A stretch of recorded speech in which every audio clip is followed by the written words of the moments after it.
please welcome onto this stage Nara Lokesh, Minister of HRD, IT and Electronics, Government of Andhra Pradesh. A very warm welcome to you, Minister Sir. And let's also put our hands together for ABP's Megha Prasad to lead this conversation.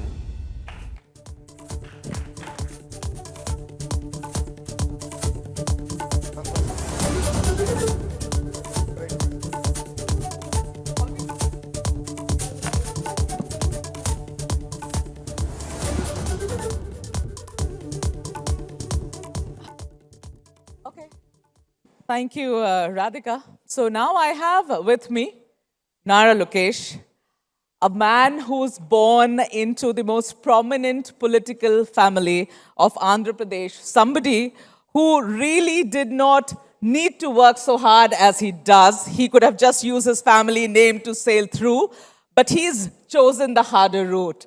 This man has chosen the harder route, and with his dedication, he wants to give something to the people of his state, someone who's rushing really swiftly to get jobs to the people of his state. He's somebody who wants to give real-time governance to the people of his state, and perhaps an inspiration to the people of Andhra Pradesh, that he is going to make his state perhaps one of the best in the country. So Nara Lokesh, welcome to Ideas of India, and we are sitting on this platform.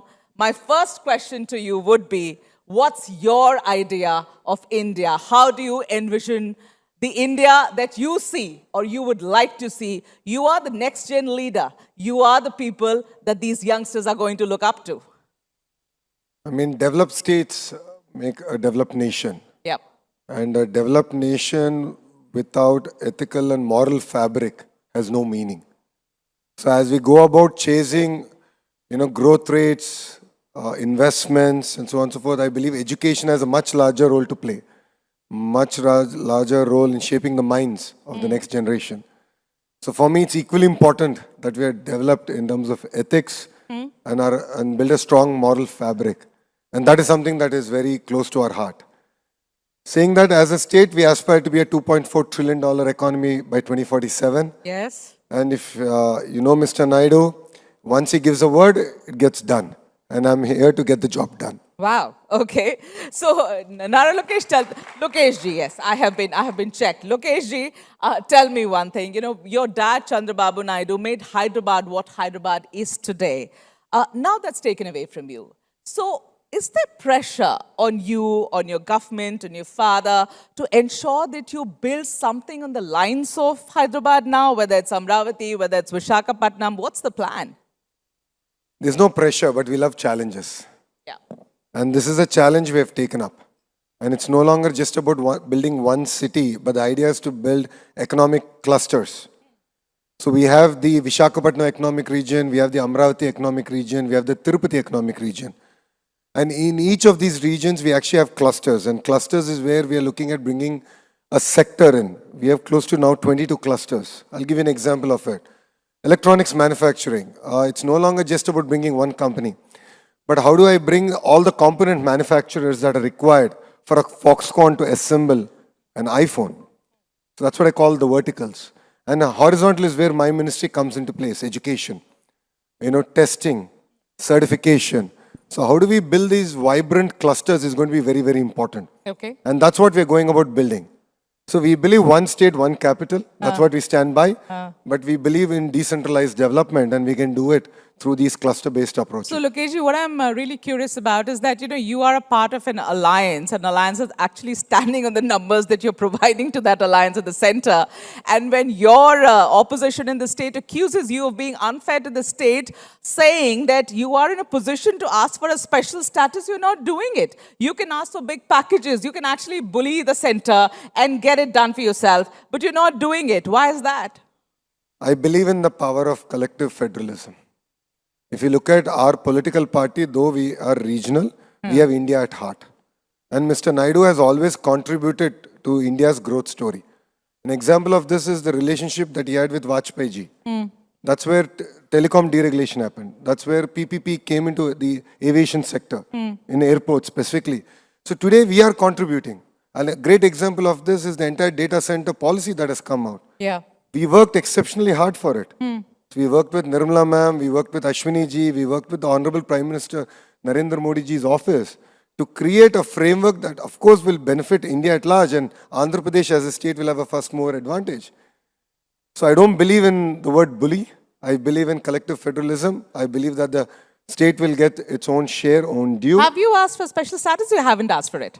No, our focus is on getting the right it. incentives for our state. Okay. We have not gone to an Or did election. you ask for it? Was it denied? No, we didn't go to an election campaign saying we're going to ask for a special status. We never said that. As a political party in 2024 campaign, we never said that. But yes, we said that we'll stand for the rights of Telugu people. Okay. I'll give you an example of it. Because we stand for our rights, we were able to save Visakhapatnam, the steel plant, Vishaka steel plant. Close to 16,000 crores have been injected by both government of India and the state government to rescue it. And today it's become profitable and we're contributing back to the nation. So we have a role to play. We will definitely ask for areas that matter. Okay. Some are saying that you quietly asked for it, you were denied, so you're not saying anything about it in the open. So let us know. Did you make an attempt? We did not. Okay. You did not at all. Okay, all right. So we are, Lokeshji, we are in a situation where you have rather a landscape, a very competitive landscape where you have Karnataka, you have Tamil Nadu, they're all, and you have Gujarat, all of them vying for investment from abroad. So, Nara Lokeshji, I want to understand, if people have to come and invest in any of these states, why should they choose Andhra Pradesh, and what would be the Stanford graduate Lokeshji's pitch for such an investment? Now, we have three distinct reasons why you should choose Andhra Pradesh over other states. The first is our Chief Minister, who comes with an amazing track record. This is his fourth term as Chief Minister. He requires no introduction here. The second is speed of doing business. The way we landed Google, ArcelorMittal, and these are projects to talk about. It's India's time, it's India's story. ArcelorMittal got cleared in less than about 17 months. 3,000 acres land has been acquired, R&R completed, and third week of March we're going to lay foundation stone for India's largest steel plant. So the speed. It's all about speed and speed of doing business. The third is, while other states have double-engine sarkars, only Andhra Pradesh has double-engine bullet train sarkar. How's that? Well, we have the Honorable Prime Minister Shri Narendra Modi ji in Who's Delhi. the bullet train? Both Mr. Naidu and Mr. Modi. I call it Namo. Naidu and Modi. Arey wow. Okay. So we have both together. And that's the double engine bullet train sarkar in Andhra Pradesh. And that's why we're able to move that fast. And that's why we got 25.3% of investments in India to the state of Andhra Pradesh. But Lokeshji, you are also saying a few things which slightly seem controversial. In the sense, I was reading up and I came across one of his statements. You said, you're ready to give land to the IT companies for just 99 paise as lease. Your state is drowning under debt. I mean, I don't understand. How do you justify this to the people of your state? Why would you give it at a throwaway price? One, it's not lease, it's an outright sale at 99 So you're just paise. giving land for free to them? Yes, we are giving land at 99 paise, not free. At 99 paise. 99 paise. And that is my competitive advantage. I have a policy that enables me to give it to Fortune 500 companies, because I believe that the kind of ecosystem that these companies create and to the economic value add that these companies create in my state far outweighs the cost at which I give them the land. So a great example of this is how I closed the deal with Cognizant. The first Davos, Ravi and I shook hands. By the time we went back, second Davos, we broke ground. By third Davos, they're going to complete the first building. And in so much of headwind with AI coming in, they're still going to create a campus that's going to create close to 25,000 jobs in Visakhapatnam. Okay. And this is Cognizant. Rough calculation, 1,500 crore economic activity per year to the state of Andhra Pradesh. Now, does it outweigh the price at which I sell the land to them? Absolutely. Yeah, when you get and that that's my argument, it does. competitive advantage. And if I have to build ecosystems, yes, I need to bring in companies, hospitals, entertainment, education. And that's the kind of vibrant ecosystem that I want to build in Andhra Pradesh. Okay. So, also, very recently concluded the AI summit in Delhi. I just wanted to take this one political question with you. Your state, you guys are big on AI. You had a very impressive stall in Delhi. But what happened there in the last day? The Congress guys coming in shirtless, the Prime Minister is talking about it. A shame that they brought to the country. I want to understand, Lokesh ji, how do you see this kind of a protest happening on a stage like that, where an international event is unfolding? 21 heads of state are there. No, I mean, it is India's image at stake. And all the states, across all political parties, put together an amazing show. We explain to the world what we are doing, what can we do better. So it's very unfortunate that the politics of the parliament was taken to this global front. Yeah. It shouldn't have happened. So as a political party, we have condoned it. We have always stood against it. In the past also, whenever investments have come to Andhra Pradesh in any of the previous administrations, we never objected. We never wrote letters. We've always welcomed it. And it's important that while we fight on various agendas, policies and frameworks in the parliament or in the constituencies that we represent, we shouldn't take this at the global front. Even Jagan Mohan Reddy, your opposition, even he went out and criticized what happened there. But before I move to other political question, a quick comment I want to take. We had Piyush ji a while ago, and we were discussing the kind of confusion that has been created around the trade deal, and with the recent judgment in the Supreme Court of US calling it all illegal. I want to understand, do you think, what's your take on the trade deal that we've signed with US or about to sign it properly? You think that India has given away a little too much? Because that's what the opposition's been saying. See, crisis is an opportunity. Crisis is an opportunity for India to do better. When we had the entire trade war, the Honorable Prime Minister called on all the states to look at reforming their entire regulatory framework. So look at the Jan Viswas bill. This entire trade crisis has put that on steroids. And every state is competing with each other on delivering on the ease of doing business in spirit. Okay. And that has enabled us. So if you look at another example is the way we've approached the entire aqua problem. Because Andhra Pradesh is one of the largest exporters of shrimp globally. And we've been hit by this trade war. Whilst that was happening, as a state, we looked at how can we augment, how can we support our farmers, and how can we open up new markets. So we opened up Russia, we opened up Ukraine, we opened up a market that was close to us, Australia. True. So you look at new markets, and then came the trade deal, which then enabled the entire ecosystem to grow much faster than it otherwise would have. And then there's a reason why it's called a deal. It's a win-win on both sides. You think it's a win-win on both sides? Absolutely, it's a win-win on both sides. And this trade deal has put, our You're trade saying deal this with, because you're part of the alliance? I'm sorry? You're saying this because you're part of the alliance? No, as a Telugu Desam party, we always had an independent voice. And if we have an opinion, we'll voice it in a closed session and not publicly. Okay. So that's the way we believe that we contribute to the alliance. And that's the way we contribute to policy making. Okay. I want to quickly take this question with you, Lokesh ji. Recently even we reported very widely on those laddu controversy, Tirupati ke laddu controversy. And the report, the SIT, the investigation you gave, the report said that there was widespread milawat. That's the word they used. I want to understand, on one hand, you were recently in news when you came in support of a Muslim vendor who was being discriminated against for selling the kova bun.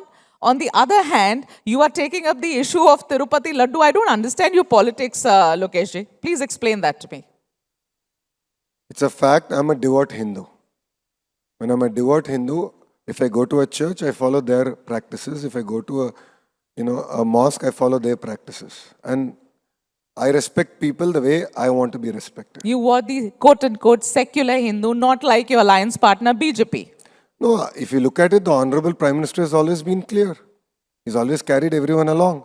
He's never alienated one group. And as a political party, and in the state of Andhra Pradesh, we have a role to play. I can give you 100 examples of how BJP leaders are alienating the Muslims. I'm talking about the Honorable Prime Minister. Okay. Right? So, and the idea for us is that, yes, we believe in this principle. I will treat people the way I want to be treated. And that's the way we've approached the subject. So it's very unfair that, a person selling a bun was humiliated. Yeah. And I stood up for it because I believed in it and my political party believes in it. Similarly, when the TTD issue happened, it's now a fact that between 2019 and 2024, there was widespread adulteration using different chemical compounds and so on and so forth. And yes, we were not in power back then, but it was run by the state government of Andhra Pradesh. And as a representative, as a senior minister in the state government, I'm here today to apologize to Hindus across the world. Because You are apologizing for something that happened during Jagan Mohan Reddy's regime? it doesn't matter. Lokeshji? I'm a state, I represent my state. I'm Yeah. a senior minister of the state. And end of the day, Tirupati Ladu is something that is very pure, pious. This Ladu travels across the world. It's very emotional for all of us, including myself. Whenever someone brings it, gives it to us, we remove a chappal, we take it, we eat it. So it's like a little bit of God's blessing. And what has happened is very unfair. And now you we are taking- apologizing to the people. Absolutely. You to are. Hindus across the world. Wow. Two, as a state, we're taking two stringent steps. One, we are building a world-class testing facility, a facility that the world has not seen. That's something that I'm doing it. We are doing in Tirumala. Two, we are ensuring that the people who did it are going to face the full wrath of the law. We are not going to let people get away with this. You will not. Because it's very important that tomorrow, if anyone wants to commit a similar crime, they should think 1,000 times before they actually commit So the this crime. former chairman of TTD should be arrested. Should he not be? Absolutely. We will follow the sit. It's a CBI sit and we will not let people get away. Okay. Now my question, I'll have to wrap up in a bit. But Lokeshji, I know I'm not going to get a straight answer to this, but we are hearing that Chandrababu Naidu might get a role in the center and you might step up in his shoes to become the Chief Minister of Andhra Pradesh. How true is that? As you said, it's might. See, Mr. Naidu is a 75-year-old young man. Yeah. We jokingly say in the cabinet that there are 3 25-year-olds in him. That's the kind of energy he brings to the table. I mean, if you just look at the way he's built the entire quantum initiative, it's something that he pulled it out. The first time he called me into a meeting and said, I want to build Quantum Valley. Under the table, I was searching on ChatGPT, please give me a one-page note on quantum computing. A Stanford MBA had no clue, but Mr. Naidu had. That's because he's open to ideas. Yeah, And he absolutely. still has that Round of applause energy for that. and he brings it. Maybe that is why he should get a better and a bigger role in center and that you might then become the chief minister. Well, we are all gully politicians and we enjoy gully politics and not Delhi politics. I knew I would not get a straight answer. I have to wrap this up. But my last question to you, what is about you wanting censorship on social media? You become very unpopular with these youngsters. Why do you want that? See, one, I believe that kids under the age of 11 should not be, under the age of 13, should not be on social media. Okay. That's number one. Okay. Number two, under the age of 16, there have to be strict guardrails so that age-appropriate content only gets disseminated. Because today, the challenges that we are facing with the lack of proper framework is far-reaching. And kids are unable to understand the ramifications of the content that they're actually watching. Okay. So as a state, we believe that we need to pioneer this, and we are now open to ideas. So we're talking to parents, we're talking to all the platform Are you planning players. to get in some law or something for Andhra Pradesh? Absolutely, we are going to A do law will that. still say what? That children can't get phones or access to phones? I'm saying children under the age of 11 cannot be on social media. Under the age of 16 should have only age-appropriate content, and there has to be strong safeguards for it. It's not that my son can take my Facebook account and then browse away. It's not going to work. That's not going to work. We have to create a strong guardrails. Okay, so Otherwise, it's very dangerous. That's in the offing. Absolutely. By when should we see a law like that? Well, I believe we are about 90 days away from it. 90 days away, in 90 3 days. months' time. Speed of doing business. And you'll be the first state to do that in the footsteps of Australia. Well, I guess so. But a lot of other states are talking to me. We're exchanging notes. This is something that I think India also has to really take a hard look at.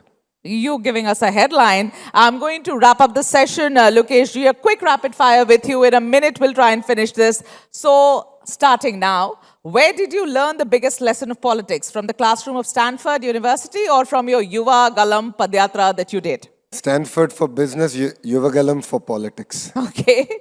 The entire Andhra Pradesh seems to be quite intimidated by that. What is that red book, for heaven's sake? I've been researching on it. What does that contain? Well, in the last 5 years, we were humiliated. False cases were foisted against us. Citizens of Andhra Pradesh were also tortured. So I said that, the red book will have the names of the people who did this, who broke the law, who tortured people and politicians, and they'll have to So does face it have them. Jagan, Jagan, Jagan written all over? You will know it soon enough. So, okay, moving on. What is it like working with Chandrababu Naidu? Is he a strict chief minister even at home? Or does he sometimes turn into the ordinary father who gives life lessons? He's a tough taskmaster. If you can carry 10 kgs of weight, he'll give you 14. If you can carry 14, he'll give you 18 kgs. And there's no end to it. So he's There's a tough no end to taskmaster. it. Wow. So are you stepping up to the challenge? That you need to ask him. Right. You have to give me that access. Now, finally, your chemistry with Pawan Kalyan appears to be quite strong. How do you look at him? Is he like an elder brother, the film star that everybody is all about, or a perfect political partner for you? He's my older brother. I've always said this publicly, I admitted to it. And when we went through tough times, he stood like an older brother would with me and really supported me. So lifelong older brother. Wow. Okay, finally, your father transformed Hyderabad into a global IT hub. Now, what is Nara Lokesh's 30-second elevator pitch to turn Amravati into a global hub? Amravati is the future. If you miss this boat, you will regret it. Like how people regretted coming to Hyderabad when they didn't come to Hyderabad when Mr. Naidu gave an offer. So come see what's happening in Amravati.